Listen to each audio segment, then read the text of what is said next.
شروع اللہ کا نام لے کر جو بڑا مہربان نہایت رحم والا ہے۔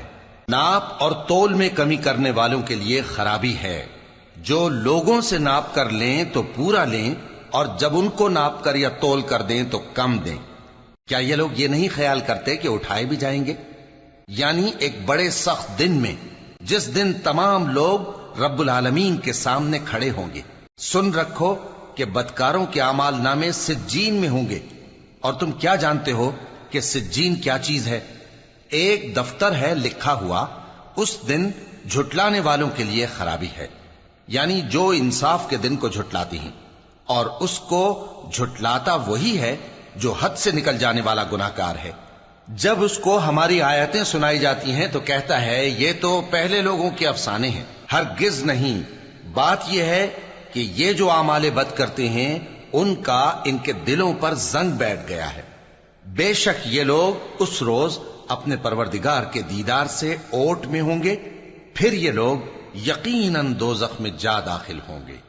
پھر ان سے کہا جائے گا کہ یہ وہی چیز ہے جس کو تم جھٹلاتے تھے۔ یہ بھی سن رکھو کہ نیکوکاروں کے اعمال نامے علیین میں ہوں گے۔ تم کو کیا معلوم کہ علیین کیا چیز ہے؟ ایک دفتر ہے لکھا ہوا جس کے پاس مقرب فرشتے حاضر ہوتی ہیں۔ بے شک نیک لوگ نعمتوں میں ہوں گے، تختوں پر بیٹھے ہوئے نظارے کریں گے، تم ان کے چہروں ہی سے نعمت کی تازگی معلوم کر لو گے۔ ان کو شراب خالص سر بمہر پلائی جائے گی جس کی مہر مشک کی ہوگی۔ تو نعمتوں کے لیے ریس کرنے والوں کو چاہیے کہ اسی کی ریس کریں، اور اس میں آب تسنیم کی آمیزش ہوگی۔ وہ ایک چشمہ ہے جس میں سے اللہ کے مقرب پیئیں گے۔ جو گناہگار یعنی کفار ہیں وہ دنیا میں مومنوں سے ہنسی کیا کرتے تھے، اور جب ان کے پاس سے گزرتے تو حقارت سے اشارے کرتے، اور جب اپنے گھر کو لوٹتے تو اتراتے ہوئے لوٹتے، اور جب ان کو یعنی مومنوں کو دیکھتے تو کہتے کہ یہ تو گمراہ ہیں، حالانکہ وہ یعنی کافر ان پر نگراں بنا کر نہیں بھیجے گئے تھے۔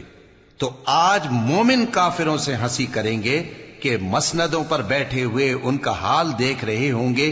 آج کافروں کو ان کے کاموں کا پورا بدلہ مل گیا نا۔